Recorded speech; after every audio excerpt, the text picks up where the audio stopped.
grandes privilegios que el Señor nos concede a los creyentes, obviamente, es unirnos a Cristo y a su pueblo en el momento de la conversión. Pablo dice en Romanos capítulo 12, versículo 5, que todos los creyentes somos un cuerpo en Cristo e individualmente miembros los unos de los otros. Esa es una realidad que se manifiesta en una forma concreta cuando nosotros venimos a formar parte de la membresía de una iglesia local con seres humanos de carne y hueso, y cuando nos congregamos en el día del Señor para adorarle y escuchar su palabra. Sin embargo, debemos reconocer con tristeza que no siempre estamos tan conscientes del privilegio que eso implica. Y eso sucede, mis hermanos, porque nosotros no vemos la iglesia con los ojos con que Dios la ve. No vemos la iglesia como Dios la ve. De hecho, muchas personas que profesan ser cristianos perciben la iglesia no como una bendición, sino como un estorbo. Con Cristo hasta el fin del mundo, pero a su esposa no la soporto.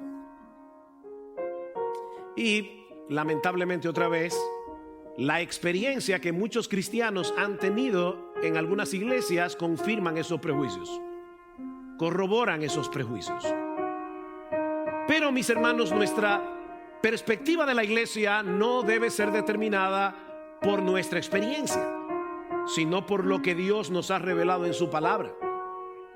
La iglesia se encuentra en el centro mismo del corazón de Dios, en el centro mismo de los planes redentores de Dios, como yo espero mostrar en esta mañana al iniciar esta serie en la primera carta de Pablo a los tesalonicenses. Esta es una carta que nos permite ver la iglesia a través del corazón del apóstol Pablo.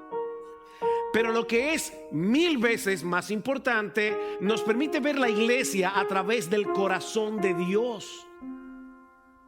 La iglesia es el Israel del nuevo pacto. La iglesia es la niña de los ojos de Dios. Saulo, Saulo, ¿por qué me persigues?, le dice el Señor a Pablo en su camino a Damasco. Pablo no estaba persiguiendo directamente a Jesús, pero perseguir a la iglesia, atacar a la iglesia, hacerle daño a la iglesia, es perseguir a Cristo mismo. Pablo, ¿por qué me persigues? Maridos, amad a vuestras mujeres. ¿Cómo? ¿Cuál es el patrón? Como Cristo amó a la iglesia y se entregó a sí mismo por ella. La iglesia es supremamente importante para Dios y debe serlo para nosotros. Y al estudiar primera a los tesalonicenses, nosotros veremos cómo se manifiesta eso en una forma concreta. Porque una cosa es que yo diga, sí, para mí la iglesia es importante, pero ¿qué significa eso? Al mismo tiempo, esta es una carta que alimenta nuestra esperanza y nos impulsa hacia la santidad al recordarnos la segunda venida de Cristo en cada capítulo de la carta. Primera a Tesalonicenses tiene 5 capítulos y yo espero que la mayoría de ustedes la leyeron completa antes de venir hoy aquí. Se lee en minutos. Y en cada uno de esos capítulos se menciona la segunda venida en gloria de nuestro Señor Jesucristo. Y al mismo tiempo Pablo nos muestra cómo nosotros debemos vivir aquí y ahora a la luz de esa realidad. Cristo viene en medio de un mundo hostil a nuestra fe. Esta es una carta en la que aprendemos lo que implica ser cristiano cuando todo a nuestro alrededor parece estar en contra de lo que creemos y de lo que practicamos como cristianos. Por eso alguien dijo una vez, hablando de la mediocridad en el cristianismo, que pocas cosas pueden ser mejores para tratar esta enfermedad que una dosis masiva de primera a los tesalonicenses tomadas diariamente. Y lo que nosotros vamos a estar haciendo en estos próximos meses es seguir esa prescripción médica. Queremos una dosis masiva de primera a los tesalonicenses. Es con esa expectativa que nosotros iniciamos el estudio de esta carta en esta mañana. Pero antes de pasar a considerar su contenido, nosotros debemos darle un vistazo al establecimiento de esta iglesia en Tesalónica en la soberana voluntad de Dios. Y ustedes van a ver que al entender cómo se fundó esta iglesia, ya nosotros tenemos la mitad del camino recorrido para entender la carta. La ciudad de Tesalónica fue fundada por Casandro, uno de los generales de Alejandro el Grande, en el 315 antes de Cristo, y la llamó Tesaloniki en honor a su esposa. No todas las mujeres tienen, ¿verdad?, la oportunidad de que sus esposos les regalen una ciudad y le pongan su nombre. Yo no sé cómo era ese matrimonio, pero me llamó la atención. Tesaloniki era hija del rey Felipe II de Macedonia, hermana de Alejandro el Grande. Tesalónica se encontraba en un lugar muy estratégico, ya que era el mejor puerto natural de la región, y estaba ubicada sobre la vía Ignacia, una de las carreteras más importantes construida por los romanos, con una longitud de 1120 kilómetros, de manera que Tesalónica era de fácil acceso tanto por mar como por tierra. En el 46, antes de Cristo, durante la dominación romana, Tesalónica vino a ser la capital de toda Macedonia, con una población de 200,000 habitantes. Tesalónica era el Nueva York de Macedonia. Era una típica ciudad portuaria, con una intensa actividad comercial, lo que atrajo a muchos judíos, una confusa mezcla de religiones y una rampante inmoralidad. Los romanos también le habían concedido autonomía política, y vamos a ver cómo eso impacta a la historia que vamos a ver en esta mañana. Autonomía política para lidiar con los asuntos relacionados con el gobierno de la ciudad. Ahora, lo más importante que nosotros podemos decir acerca de Tesalónica es que Dios había decretado fundar allí una iglesia. Eso es lo más importante. Hace unos años Gloria y yo estuvimos en un sitio muy hermoso de Argentina, precioso, uno de los lugares que yo pudiera pensar, esto es lo que más se parece al paraíso aquí en la tierra, que yo haya visto. Pero ese domingo adoramos en una iglesita de madera, bien pobre, con unas 15 personas. Y yo le decía a Gloria, ¿sabes qué? Este lugar es el más hermoso que nosotros hemos visto aquí. Porque aquí mora la gloria de Dios. Aquí está la gloria de Dios. Y es interesante, muy interesante, la manera como Dios llevó a cabo su plan de establecer una iglesia en Tesalónica durante el segundo viaje misionero del apóstol Pablo en los años 50-51 después de Cristo. Ahora Pablo está viajando con Silas, ya no más con Bernabé, y luego Timoteo también se unió al equipo misionero. Y tal parece que Pablo tenía en mente seguir estableciendo iglesias en Asia Menor, lo que hoy es Turquía, pero Dios tenía otra agenda. Dice en Hechos capítulo 16, versículo 6, que pasaron por la región de Frigia y Galacia, escuchen esto, habiendo sido impedidos por el Espíritu Santo de hablar la palabra en Asia. Y cuando llegaron a Misia, intentaron ir a Bitinia, pero el Espíritu de Jesús no se lo permitió. Y pasando por Misia, descendieron a Troas. Ahora, estos versículos se leen tan rápidamente que pueden darnos la impresión de que Lucas está hablando de una distancia relativamente corta. Pablo salió de La Vega y llegó a Santiago. Pero de Listra, de donde salieron, a Troas hay una distancia de 800 kilómetros. Para que tengan una idea, es la misma distancia que hay entre Santo Domingo y la capital de Jamaica, o sea, Kingston. Pablo salió de Santo Domingo y a través de terrenos montañosos, difíciles, peligrosos, 800 kilómetros después llegó a Troas. Y debemos suponer, mis hermanos, tal vez que Pablo y su equipo estaban luchando con un sentido de frustración. Eso es probable. Lucas no nos dice de ninguna conversión, de ninguna iglesia fundada durante todo ese trayecto. Fue una pérdida de tiempo de 800 kilómetros. Así que parecía como si de repente Dios hubiera dejado de actuar, excepto para decir que no. La única manifestación de la presencia de Dios durante esos 800 kilómetros fue que Dios le dijo que no, que no, que no. ¿Predicamos la palabra en Asia? No. Entonces, ¿vamos a Bitinia? No. Hermanos, eso, de verdad, por favor, pónganse, no puedo decir en los pantalones, pero en las sandalias de Pablo. Estos hombres querían hacer la obra misionera, no estaban andando en desobediencia. Estaban empeñados en dar a conocer el evangelio, pero se encontraban con un obstáculo tras otro y no podían entender qué era lo que Dios quería que hicieran. Y la verdad es que muchas veces los creyentes tenemos esa misma impresión de que hemos estado recorriendo un largo camino en el que no ha pasado nada. Vemos nuestra vida y decimos, no está pasando nada, excepto que Dios nos está diciendo que no. Pero mis hermanos, el hecho de que no seamos capaces de percibir la obra de Dios no quiere decir que Él no está obrando. Lo que eso quiere decir es que nosotros no somos capaces de percibirlo. Esos obstáculos de parte de Dios tenían un propósito. Pablo no podía detenerse a predicar el evangelio en Asia, por más bueno que eso fuera, porque Dios tenía otra agenda.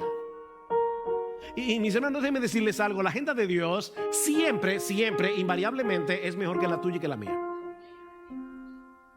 Y generalmente no coincide con la nuestra, pero es mejor.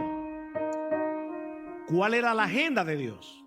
Si ustedes ven en un mapa, se van a dar cuenta que era como si Dios le estuviera poniendo obstáculos para que Pablo no tuviera otra alternativa que llegar a la ciudad de Troas, en el puerto extremo de Asia Menor, para darles a conocer allí cuál era la agenda que él tenía en mente con respecto a la obra misionera. Dice en Hechos capítulo 16 versículo 9 que estando en Troas esa noche se le mostró a Pablo una visión. Un hombre de Macedonia estaba de pie suplicándole y diciendo: pasa a Macedonia y ayúdanos. Cuando tuvo la visión, enseguida procuramos ir a Macedonia. ¿Qué pasó aquí? Que Lucas se unió al equipo. No sabemos cuándo, pero ahora Lucas está escribiendo en primera persona del plural. Ahora Lucas está en el equipo. Procuramos ir a Macedonia, persuadidos de que Dios nos había llamado para anunciarles el evangelio. Ahora, yo no sé si ustedes se dieron cuenta, probablemente no, mientras yo leía esto, porque ustedes no lo están viendo en sus Biblias, pero Lucas nos dice que las tres personas de la Trinidad estaban involucradas en darles dirección al equipo misionero de Pablo.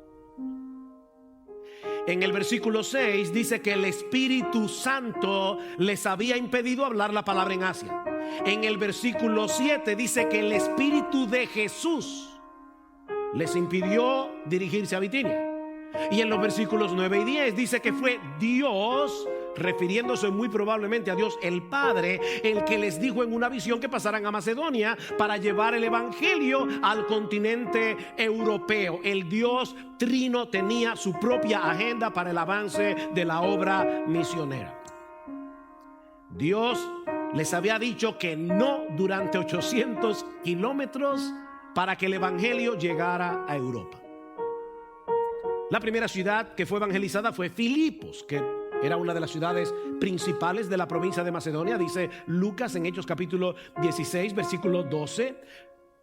Y como solía ocurrir cuando Pablo iba de ciudad en ciudad, allí terminaron en la cárcel. Por eso alguien decía que Pablo nunca averiguaba cuáles son los hoteles de la zona. ¿Cómo son las cárceles aquí? Pero también dejaron establecida allí una iglesia, cuyo primer pastor parece haber sido Lucas. ¿Y cómo lo sabemos? Porque en el resto del relato ya Lucas no habla en primera persona del plural, habla de ellos. Así que Lucas se queda en Filipos. Y tan pronto fueron liberados de Filipos, dice en Hechos 17:1, el texto que leímos al principio, que después de pasar por Anfípolis y Apolonia, por fin llegaron a Tesalónica. Y una vez más, uno lee este versículo y puede darle la impresión de que lo que Pablo está diciendo es más o menos esto: salieron de Arroyo Hondo y llegaron a la Ensanchenaco. Pero resulta que ese recorrido de Filipo a Tesalónica es de 170 kilómetros. O sea, ellos salieron de la capital y llegaron a Samaná a pie para predicar el evangelio. ¿Se dan cuenta, mis hermanos, del corazón misionero de Pablo y de Silas y de Timoteo? Ya llevan 1000 kilómetros. Ahora, ¿es que no había pecadores en Anfípolis o en Apolonia? Por supuesto que había pecadores allí, pero el Dios soberano estaba moviendo a Pablo y a su equipo para que llevaran el evangelio a la ciudad de Tesalónica. ¿Y saben por qué? Porque eso era lo que Dios había decretado desde antes de la fundación del mundo. Escuchen lo que dice Pablo cuando le escribe su primera carta en el capítulo 1. Dice: porque conocemos, hermanos amados de Dios, vuestra elección, pues nuestro evangelio no llegó a vosotros en palabras solamente, sino también en poder, en el Espíritu Santo y en plena certidumbre. Dios los amó, dice Pablo, Dios los eligió para salvación, y fue por eso que nuestro evangelio fue tan eficaz. Vino con poder. Fue por causa de ese amor electivo, de ese amor soberano de Dios, que el Espíritu Santo aplicó con poder la palabra predicada en sus corazones. Y en la segunda carta Pablo les dice: pero nosotros siempre tenemos que dar gracias a Dios por vosotros, hermanos amados por el Señor, porque Dios os ha escogido desde el principio para salvación, mediante la santificación del Espíritu y la fe en la verdad. He aquí la explicación teológica de por qué Pablo le había dicho no, hasta llevarlo a Tesalónica. Desde que Pablo y Silas salieron de Listra llevando consigo a Timoteo, Dios había estado moviendo las cosas por medio de su providencia para que el evangelio llegara a Tesalónica. ¿Y saben qué, mis hermanos? Y esto de verdad que me rompe la cabeza y llena de gozo mi corazón. Nosotros podemos decir lo mismo de cualquier iglesia verdadera en todo el mundo.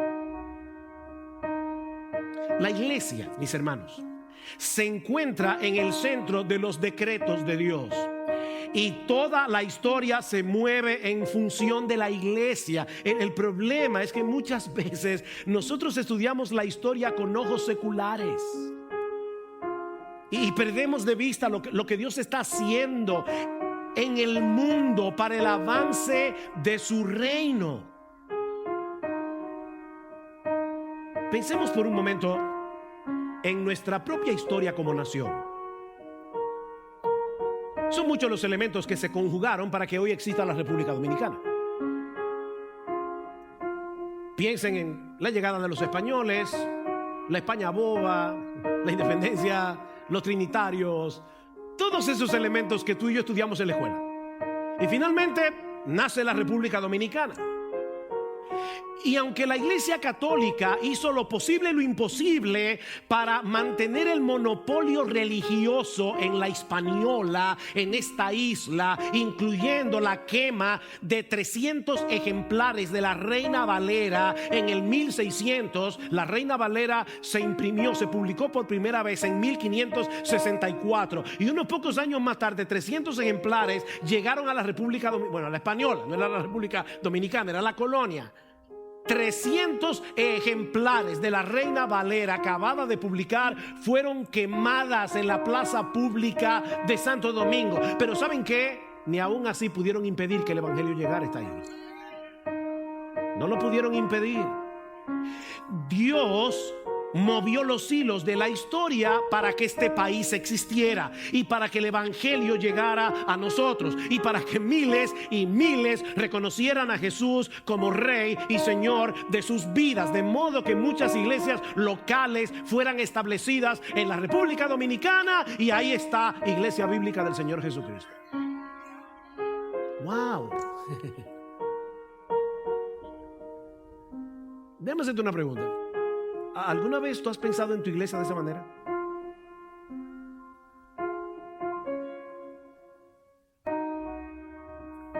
¿Alguna vez tú te has puesto a pensar el hecho de que esta iglesia existe? Y recuerden, yo no estoy hablando exclusivamente de IBCJ. Gracias al Señor, en República Dominicana hay muchas buenas iglesias donde el evangelio es predicado. Estoy tomando esta iglesia como un ejemplo. ¿Alguna vez tú has pensado en el hecho de que esta iglesia existe? Porque desde antes de la fundación del mundo, Dios determinó, Dios decretó que existiera la República Dominicana, que muchos fueran salvos y que en algún punto de la historia se unieran a esta iglesia local. Lo mismo que a muchas otras iglesias donde el evangelio es predicado. De paso, ya vimos cómo Dios fue moviendo las cosas en su providencia para que Pablo no pudiera predicar el evangelio en Asia en el segundo viaje misionero, porque Dios tenía en mente que el evangelio llegara a Europa. Ahora, yo tengo una pregunta para ustedes. ¿Quiénes fueron los que trajeron el evangelio a la República Dominicana?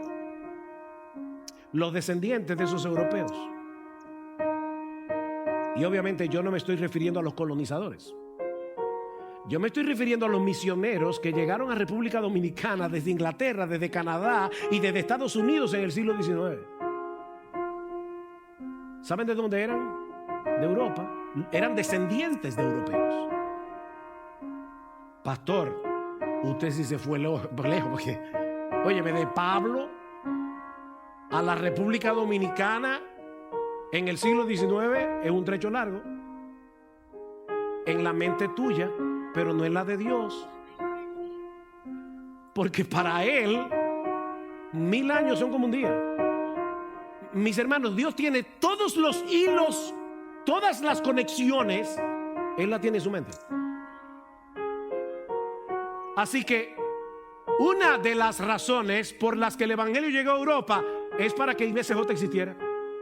Ay, pastor, ahora sí se fue. No, yo no me estoy yendo lejos, hermano.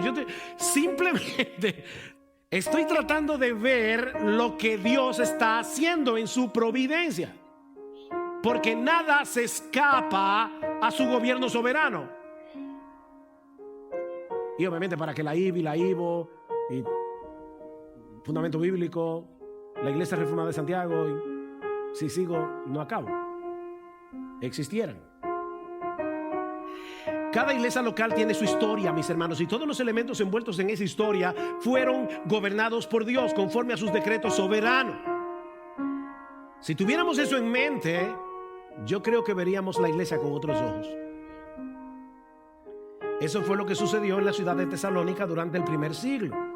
Lo mismo que ha estado sucediendo a través de la historia conforme a la agenda de Dios para el avance de su reino en el mundo. Pablo predicó el evangelio, dice a partir del versículo 2, y el impacto fue sorprendente. Hechos capítulo 17 versículo 2. Y Pablo, según su costumbre, fue a ellos y por 3 días de reposo discutió con ellos, dialogó con ellos, debatió con ellos, razonó con ellos basándose en las escrituras, explicando.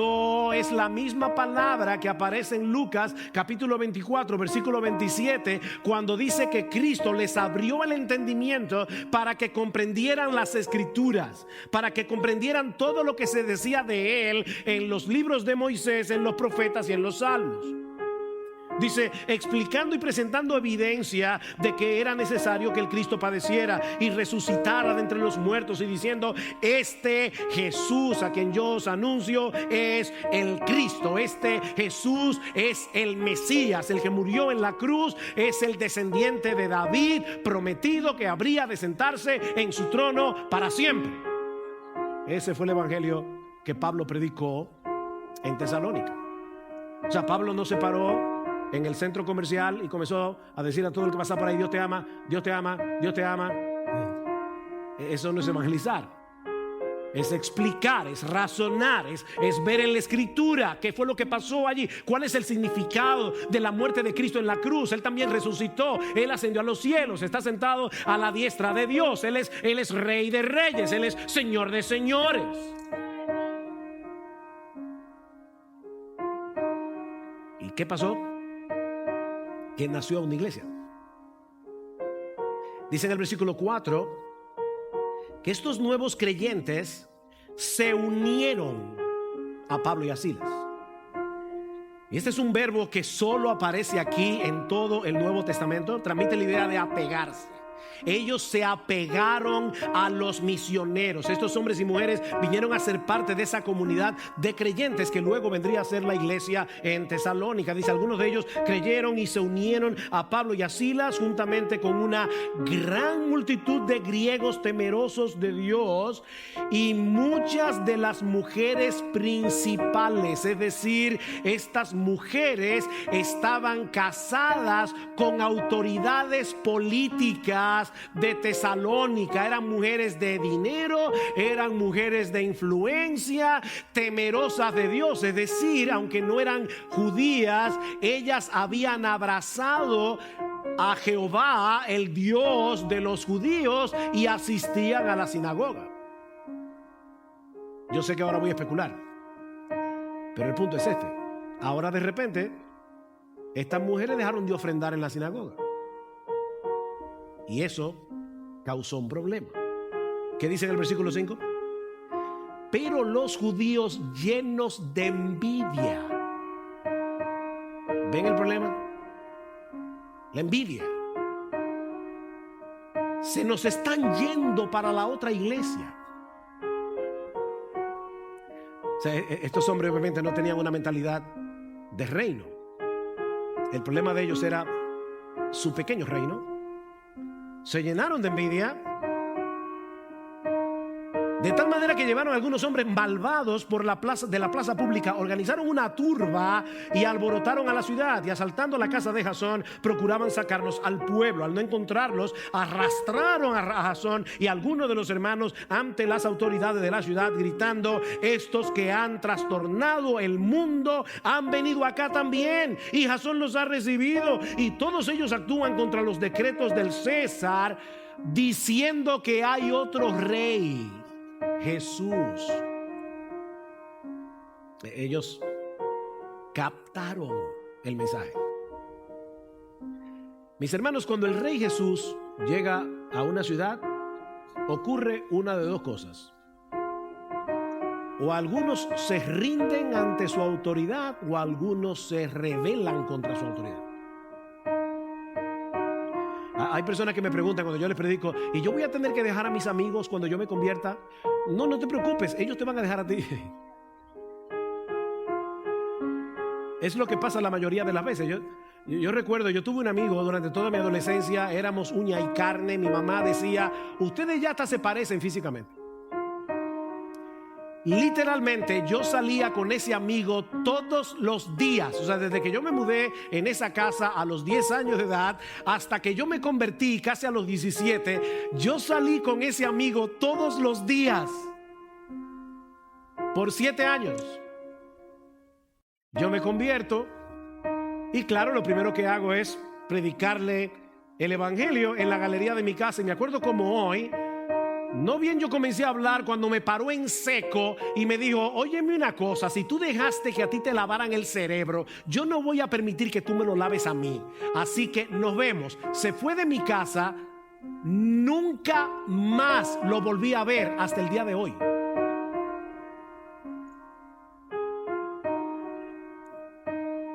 El Rey Jesús lo trastorna todo. Obviamente estos judíos pretendían presentar a los misioneros como sediciosos, como causantes de disturbios. De hecho, la palabra que usan allí es revolución. Estos hombres vinieron aquí a crear una revolución porque están anunciando a otro rey que no es el César.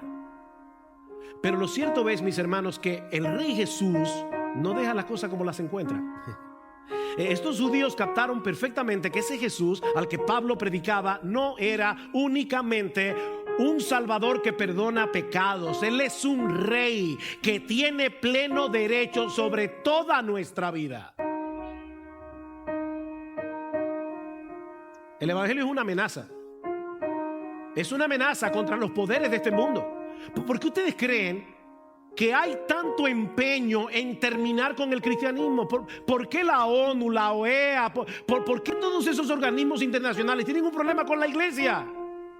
Porque nosotros somos una amenaza, porque ellos tienen su agenda.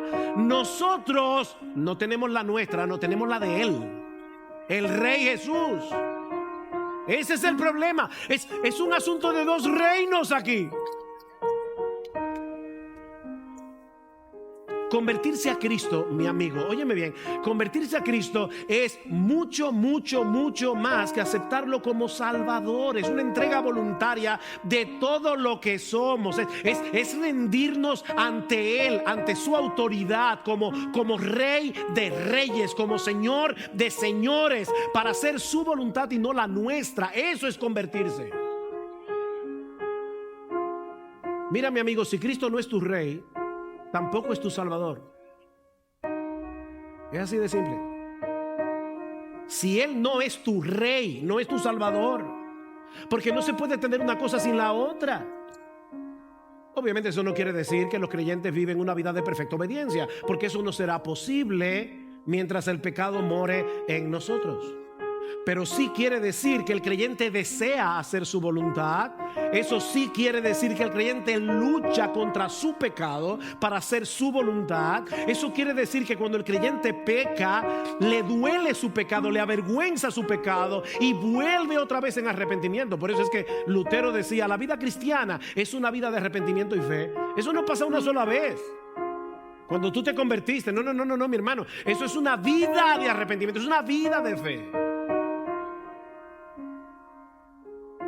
Estos hombres y mujeres en Tesalónica se convirtieron, dice Pablo, 1 Tesalonicenses 1:9, se convirtieron, se volvieron de los ídolos a Dios para servir al Dios vivo y verdadero. Esa es la definición de lo que es una conversión. Se volvieron. Sus vidas fueron transformadas. Pero como nosotros vivimos en un mundo donde a lo malo le llaman bueno y a lo bueno le llaman malo, estos judíos de Tesalónica no podían aceptar tranquilamente que el Rey Jesús haya producido ese cambio en la vida de tantas personas y levantaron esta turba, versículo 8, y alborotaron a la multitud y a las autoridades de la ciudad que oían esto. Pero después de recibir una fianza de Jasón y de los otros, los soltaron. No sabemos cuánto tiempo duró el ministerio de Pablo en la ciudad de Tesalónica. Algunos sugieren que Pablo solo estuvo allí 3 semanas, porque dice en el versículo 2 que Pablo, según su costumbre, fue a ellos y por 3 días de reposo, es decir, por 3 sábados, discutió con ellos en la sinagoga, porque ese era el día en que se reunían los judíos. Pero allí no dice que Pablo se pasó 3 semanas en Tesalónica. Dice que él fue por 3 sábados consecutivos a la sinagoga mientras lo dejaban entrar, porque parece que después ya no lo dejaron.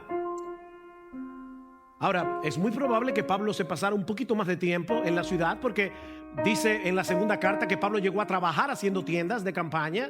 Dice en Filipenses que cuando él estaba en Tesalónica, los filipenses en 2 ocasiones por lo menos le mandaron una ofrenda. O sea que aparentemente el tiempo de Pablo en la ciudad fue un poco más extenso, pero lo cierto es, hermanos, que fueron muy pocas semanas.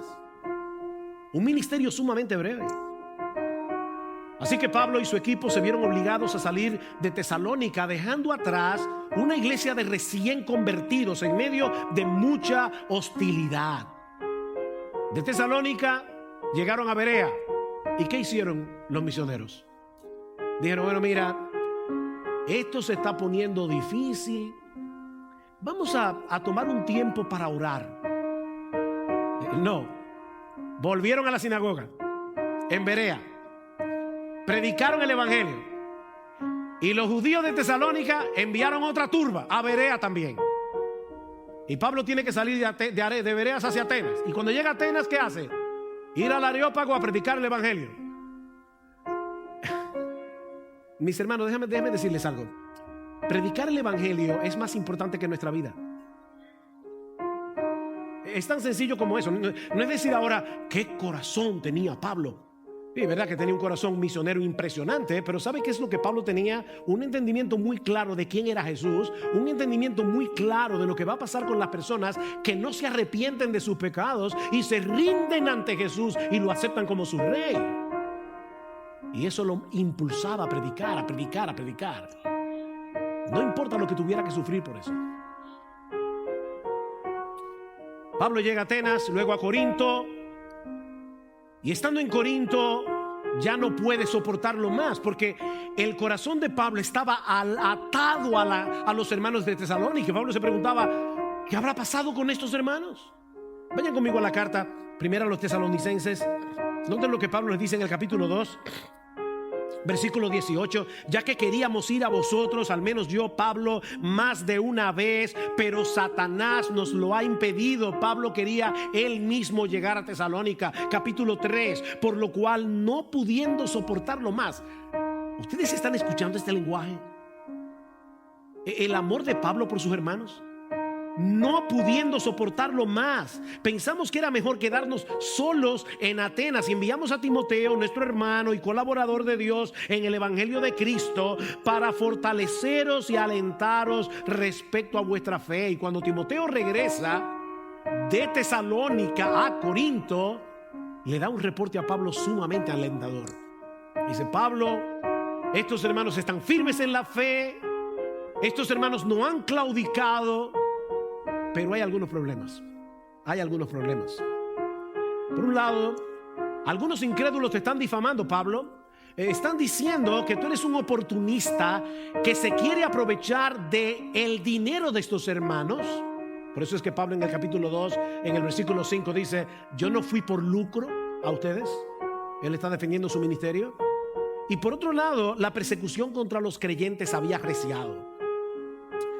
Timoteo también le dice que algunos hermanos estaban confusos con respecto a la segunda venida de Cristo. Se preguntaban: ¿y qué va a pasar si Cristo viene con aquellos que ya murieron? Ellos no van a participar de este evento, y Pablo tiene que corregir este problema. Otros estaban tan seguros de la venida de Cristo que dejaron de trabajar. Pues si ya Cristo viene, ¿para qué empeñarnos en esto, en estos afanes del mundo? Y Pablo les dice: el que no quiere trabajar, que tampoco coma. Y en medio de todo esto, el ambiente de inmoralidad que rodeaba a estos hermanos continuaba siendo un peligro. Creyentes que recién habían abandonado el paganismo. Y es por eso que Pablo decide escribirles una carta y luego otra, en la que primero manifiesta su gratitud a Dios por la obra que estaba haciendo en ellos, les reitera su amor, su preocupación por ellos y los exhorta a mantenerse firmes en la fe, vivir en santidad, alimentándose de la esperanza de la segunda venida de Cristo. Ahora, por encima de la iniciativa de Pablo y del corazón pastoral de Pablo, el Espíritu Santo fue el que lo movió a escribir esta carta inspirada para beneficio de la iglesia de Cristo a través de todas las épocas. Porque lo que esta iglesia necesitaba en el primer siglo son las mismas cosas que nosotros necesitamos hoy: ánimo, instrucción, exhortación, esperanza. ¿Por qué estamos estudiando esta carta? ¿Por qué vamos a comenzar a estudiar esta carta? Porque tú y yo necesitamos lo mismo que ellos necesitaban. El mismo Dios que había estado moviendo las cosas para que Pablo y su equipo misionero llevaran el evangelio a Tesalónica es el que le había dado ese corazón a Pablo para amar entrañablemente esta iglesia, preocuparse por ella y escribirle esta carta. Dios está interesado en el fortalecimiento de su iglesia. Lo que nos lleva de la mano a nuestro segundo encabezado, que veremos más brevemente. Ya vimos que esta iglesia ha sido establecida por la voluntad soberana del Trino Dios. Pero vemos también al inicio de la primera carta de Pablo, yo les pido que vayan ahora a primera a los tesalonicenses, que lo que hace que una iglesia sea una iglesia y pueda crecer, madurar, es la relación vital que esa iglesia tiene con el Dios Trino. O sea, fíjense, ya vimos que el Dios Trino tenía en su agenda establecer una iglesia en Tesalónica. Lo que estamos diciendo ahora es que esta iglesia que había nacido en Tesalónica estaba enraizada en el Dios Trino. Vean lo que dice 1 Tesalonicenses 1:1. Pablo, Silvano, que es Silas, es el diminutivo, Pablo, Silvano y Timoteo, a la iglesia de los tesalonicenses en Dios Padre y en el Señor Jesucristo. Gracia a vosotros y paz. Obviamente, no tenemos todo el tiempo que necesitamos para considerar ampliamente cada elemento de esta salutación. Así que por ahora, ya luego veremos un poquito más, pero por ahora solo quiero concentrarme en la forma como Pablo describe a los destinatarios de esta carta. A la iglesia de los tesalonicenses en Dios Padre y en el Señor Jesucristo.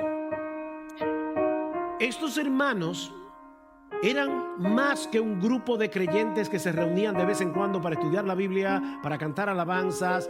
Ellos eran una iglesia, ¿ven? Y esta palabra significa una asamblea que ha sido debidamente convocada con un propósito. Ustedes recuerdan que yo les había dicho que los romanos habían conferido cierto grado de autonomía política a la ciudad de Tesalónica. O sea, ellos estaban acostumbrados a reunirse en asambleas para deliberar los asuntos de la ciudad, y la palabra que se usaba para designar esas reuniones era eclesia, la misma palabra que Pablo está usando aquí y que se traduce como iglesia. Eclesia, asamblea.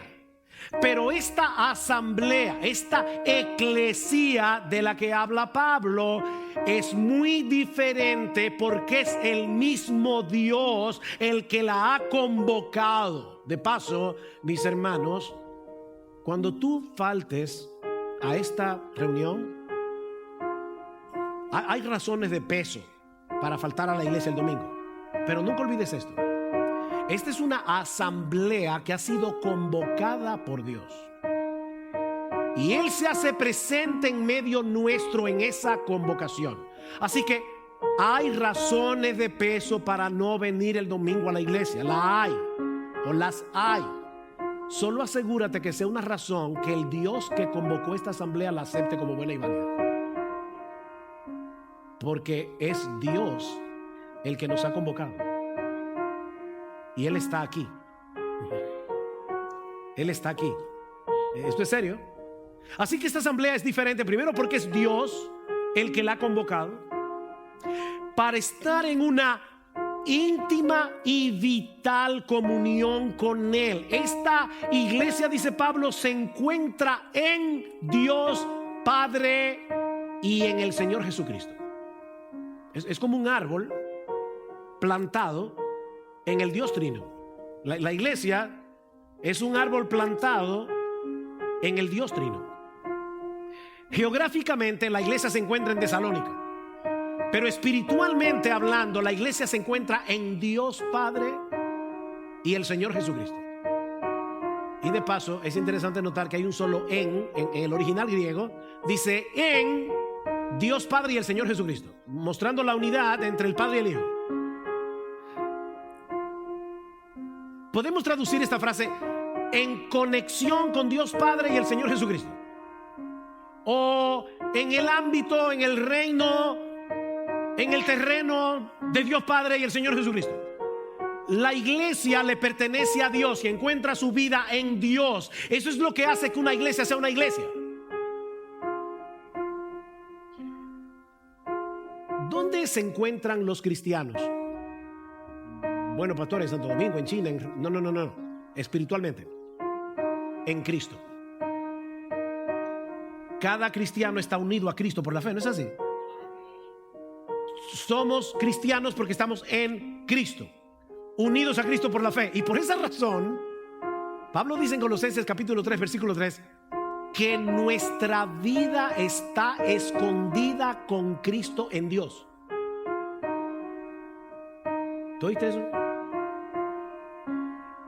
Nuestra vida está escondida con Cristo en Dios. Y como todos los creyentes estamos con Cristo en Dios, la iglesia es la iglesia que está en Dios Padre y el Señor Jesucristo. ¿Ven cuál es el punto? Un poco más adelante Pablo hace mención del Espíritu Santo, porque dice en el versículo 4: sabiendo, hermanos amados de Dios, su elección de vosotros, pues nuestro evangelio no vino a vosotros solamente en palabras, sino también en poder y en el Espíritu Santo. Y luego dice en el versículo 6: y vosotros vinisteis a ser imitadores de nosotros y del Señor, habiendo recibido la palabra en medio de mucha tribulación, con gozo del Espíritu Santo. Fue por la obra del Espíritu Santo que ellos se volvieron de los ídolos a Dios para servir al Dios vivo y verdadero. Y era por la obra de ese mismo Espíritu que ellos podían experimentar gozo en medio de la aflicción. El Espíritu Santo estaba haciendo eso. De manera que el Dios Trino que estuvo involucrado en el establecimiento de esta iglesia, como hemos visto ya, es el que los ha tomado para sí, para que la vida de ellos estuviera escondida en Él. La iglesia es iglesia porque se encuentra en Dios. La iglesia vive en Dios, está centrada en Dios. ¿Y eso qué significa en la práctica? Pastor, aterríceme eso. Bueno, 3 cosas y con esto termino. En primer lugar, que es un privilegio enorme ser parte de la iglesia. Hay una conexión entre Dios y la iglesia que no existe con ninguna otra institución en el mundo. No hay nada más importante que la iglesia. Pablo quiere que estos hermanos, despreciados por el mundo, tratados con hostilidad por los incrédulos, Pablo quiere que estos hermanos aprecien el privilegio que el Señor les había dado de ser parte de una asamblea tan especial. Ellos no eran dignos de lástima. Mira, mi hermano y mi hermana, yo no sé por lo que tú estás pasando en el día de hoy, y yo sé que los cristianos sufren y son despreciados de una forma u otra, pero no somos dignos de lástima. No, nosotros somos miembros de la familia de Dios.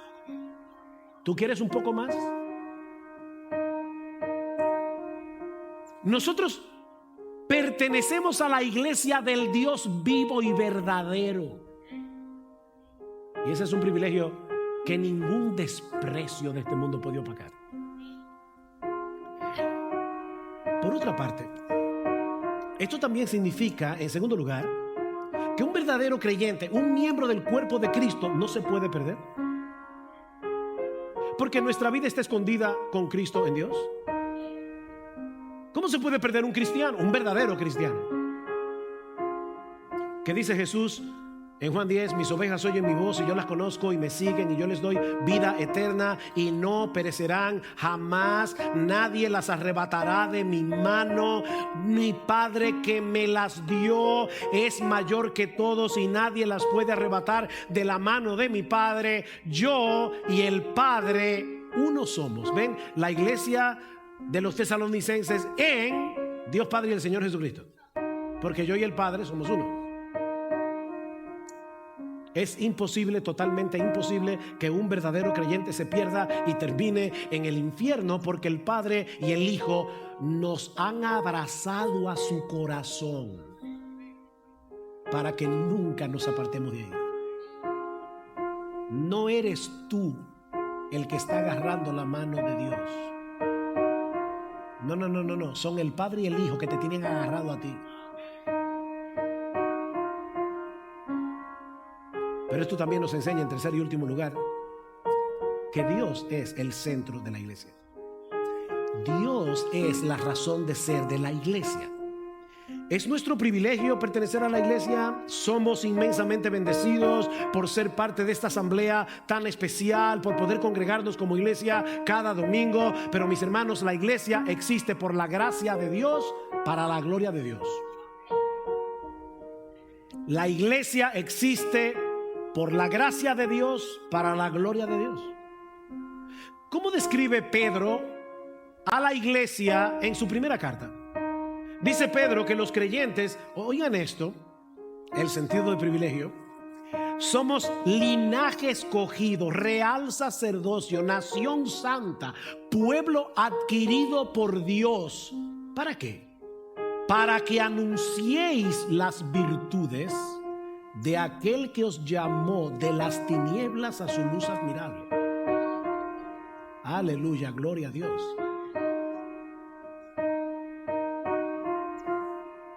Miren, mantengamos al Dios en el centro de la vida y ministerio de esta iglesia por medio de la centralidad de la palabra, por medio de la centralidad de la adoración, por medio de la centralidad del evangelismo. Nosotros evangelizamos porque hay personas allá afuera que no conocen a Dios, y como no conocen a Dios no pueden adorar a Dios, y Dios está buscando adoradores que le adoren en espíritu y en verdad.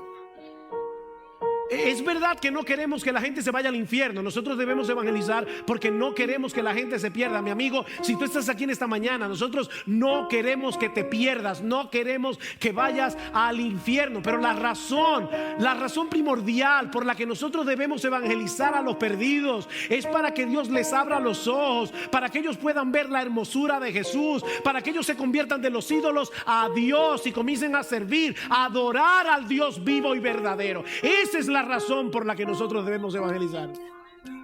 Porque hay gente allá afuera que no está adorando a Dios. Dios es el centro. ¿Y saben lo que está pasando hoy día? Que el hombre ha venido a ser el centro de la iglesia. Por eso es que mucha gente evalúa la iglesia en base a si los ministerios que la iglesia tiene suplen mis necesidades, si los himnos que se cantan a mí me gustan o no me gustan. La idea no es, ese himno glorifica a Dios, alaba a Dios, exalta a Dios. No, a mí me gusta o no me gusta. Son mis preferencias ahora lo que se ha convertido en la tabla de evaluación para yo evaluar una iglesia. En vez de evaluar la iglesia, si la palabra allí es central, si Dios es central, si la gloria de Cristo es central, si Cristo es exaltado, eso es lo que se evalúa de una iglesia. Y yo no estoy diciendo por si acaso que los himnos no sean importantes. Yo no estoy diciendo eso. Lo que yo estoy diciendo, mis amados hermanos, es que la tabla de evaluación que nosotros debemos usar es otra. Mantengamos la centralidad de Dios, la centralidad de su palabra y la centralidad de su adoración para la gloria de Dios, para la edificación de nuestras almas y para la salvación de los perdidos. Que el Señor nos ayude en la medida en que estudiamos esta carta que apenas tocamos en el día de hoy, a crecer en nuestro aprecio por la iglesia, a la vez que aprendemos lo que implica ser iglesia en medio de un mundo hostil en el que nosotros debemos resplandecer como un faro de luz en un lugar oscuro.